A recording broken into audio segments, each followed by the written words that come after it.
How are you, sir? Jim? Good. How are you doing? Chicken wing? Yeah, it's more like it. Call the meeting to order. Call the roll. Trustee Fenton. Here. Trustee Dodge. Here. Trustee Calandrello. Trustee Healy. Here. Trustee Katsinas. Here. Trustee Malani. Here. Mayor Pico. Here. Please rise. I pledge allegiance to the flag of the United States of America and to the republic for which it stands, one nation, under God, indivisible, with liberty and justice for all.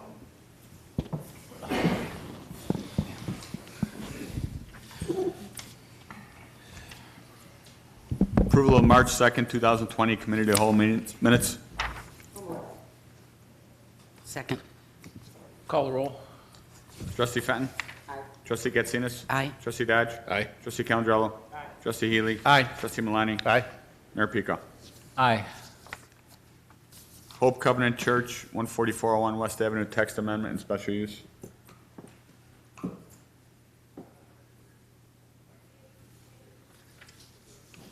I'll entertain a motion to recommend the Village Board of Trustees approve a text amendment amending Section 6, 209.b to add to number 4 of the table of uses in said section as a special use and a special use permit for overnight sleeping accommodations shelter for Hope Covenant Church and Beds Plus at 9955 144th Street as recommended at the February 18th, 2020 Plan Commission and is fully referenced in the motion below. So moved. Second. Which word? Oh, excuse me.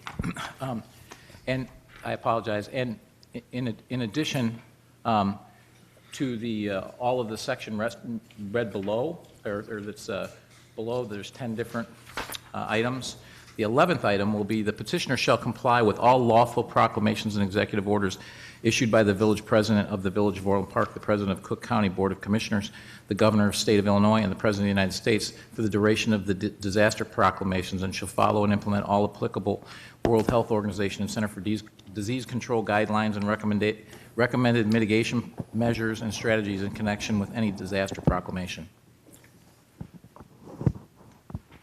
Amend my second. Is that what you're asking? Or second this? Would you want to move it again? So moved. Second. Okay. Anybody here to speak on it? Okay. All right. What's it? There's more to that motion. There's an and. The special permit part of it. Want me to read it? That was referenced. You sure? That was referenced. Yeah, as fully referenced, I thought we covered that. Yeah. It says and recommended by the village board, a special use permit overnight sleeping accommodations. That's an end at the very end. All right, since this is the committee of the whole, we'll start over. Okay. So I know we've all had a long couple of days. Yeah. So This- I move, go ahead. You wanna I'll just read put it? the motion on the floor. Just, yeah, do you want to just read it and motion it? Do you have the, do you have the 11th Special condition. This is special conditions? I've got all 97 paragraphs. It's one paragraph. Item 11. Item 11. Here, she's sending it down. What the hell do we modify? what you're getting now is special condition number 11. All right, There's you 10 just simply that are want set to add, forth do in we the simply motion. want to add this, Dennis, the procedural? Start all over. Start all over? Start from the top. All right.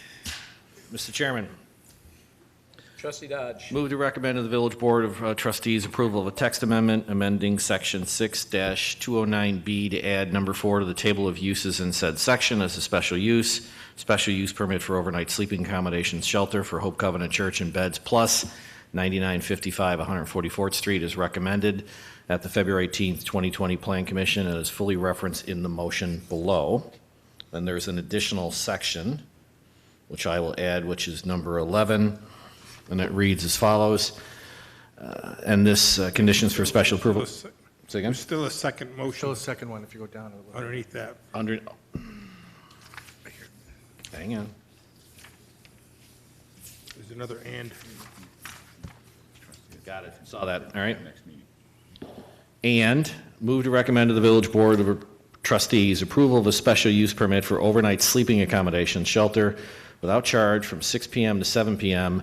Limited to one such time period in 7 days for people having no regular home or residence address and as an accessory use to an existing place of worship, subject to the following conditions.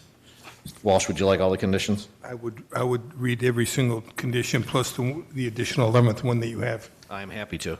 Meet all building code requirements, including required permits from outside agencies as required. Petitioner must comply with the terms set forth in the settlement agreement executed by the Village of Orland Park on November 27, 2019. Petitioner must restrict the total amount of overnight guests to the occupancy limits as defined by the Village of Orland Park Building Code or other applicable codes and ordinances. Petitioner must submit plans for food service that meets the FDA code requirements for potluck. Number 5, petitioner must install surveillance cameras in the existing parking lot, the location of which will be determined in conjunction with the Orland Park Police Department. 6, petitioners shall submit building permit plans outlining the proposed operations. In instances where the petitioner is seeking relief from a code requirement, they must indicate which specific section they are requesting relief from and provide an alternative to help mitigate the impact of the request.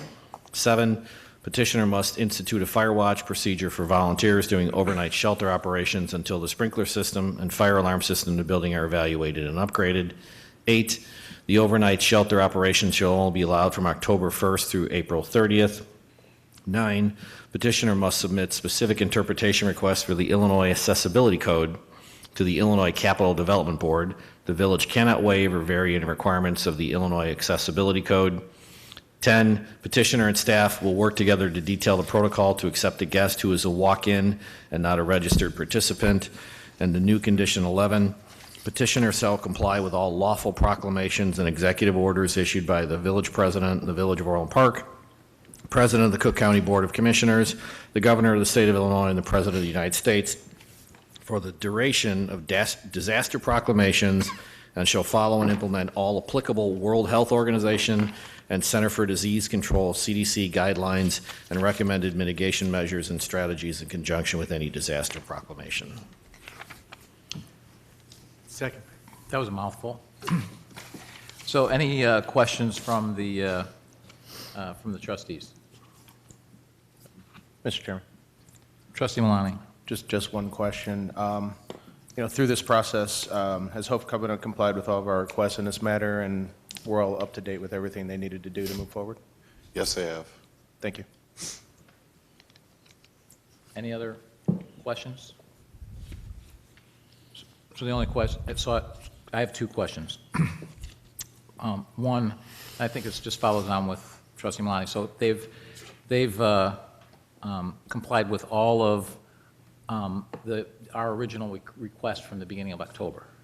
That's correct. The original letter that was sent that identified the life safety issues as well as the zoning have been complied to up to this point. The building permit submittal will be completely submitted once they're approved through the zoning process, so that any items that are identified in this committee of the whole, the plan commission, or the village board approval can be incorporated into the review. Okay. And then the other question that I have is, this is for our attorney, because I think item number 11 was related to this.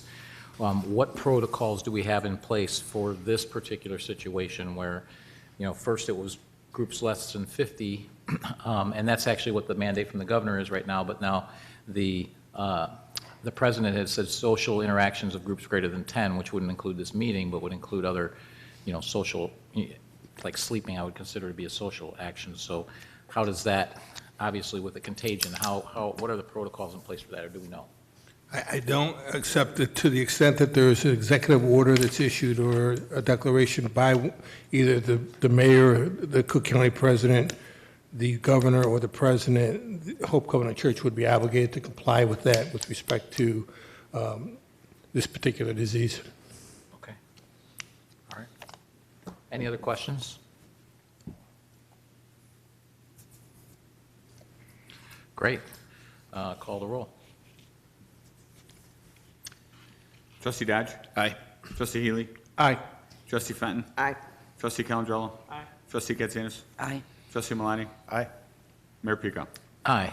And I'd like to thank our staff for all the hard work on this. It always works a little better when we follow the processes required by law, and I know we included all the neighbors, and so we found reasonable solutions that everyone could agree to, which is what happens when everyone is involved in the process, which was our goal from the beginning. So great job, because I know it was a challenging issue for you, Ed, and then for George, you, as you walked into it. You pretty much literally almost day one. So Mayor, thanks a lot. On behalf of the church, we'd like to thank you also. Tomorrow will be the last session until October, so many of these issues are going to have plenty of time considering the situation. So thank you for all the time, and the staff for all the time they've taken, and we've still got some work to do, but we'll get it done. Okay, well, thank you. Thank you for the hard work. All right, what's next? 2020 Neighborhood Road Improvement Program. Mr. Chairman, Trustee Fenton. move to recommend to the village board to accept the lowest responsive and responsible bid from Austin Tyler Construction of Elwood, Illinois for the 2020 Neighborhood Road Improvement Program for an amount not to exceed $5,499,233.20, and accept the proposal from Baxter Woodman, Inc. of Mokina, Illinois for the 2020 consulting engineering services associated with the 2020 Neighborhood Road Improvement Program in an amount not to exceed $329,680. Second. Any questions or comments? So my only comment is, in case anyone is diving into the details of this, they were the low bidder. This is actually for an amount higher than that low bid, but I believe what we did is we added scope to fully utilize our budget. Is that correct? Correct. We exercised the option to increase the scope of the work and take advantage of the low unit pricing to include an extra neighborhood. Perfect. All of which was detailed in the bid documents that we could do that. Okay, perfect. Call the roll. Trustee Fenton. Aye. Trustee Katsinas. Aye. Trustee Dodge. Aye. Trustee Calandrello. Trustee Healy. Aye. Trustee Malani. Aye. Mayor Pico. Aye. Motion carries. I'll entertain a motion to adjourn. So moved. Second. There was nobody here. Is there anybody here for public comment? Hey, well, we could do this on the, but next time we have a really short agenda like this, is there any way we could just push the start back to 6:30 or so? Well, we've talked about that, but we didn't know. We never know. It's going to be a short, right? We didn't know that this one would be short. Yeah, got it. If we thought it would have been, we would have done that, but we weren't 100% sure that it would be, since these issues haven't necessarily been short in the past. So, call the roll. Trustee Fenton. Aye. Trustee Calandrello. Trustee Dodge. Aye. Trustee Healy. Aye. Trustee Katsinas. Aye. Trustee Malani. Aye. Mayor Pico. Aye. See you at 7.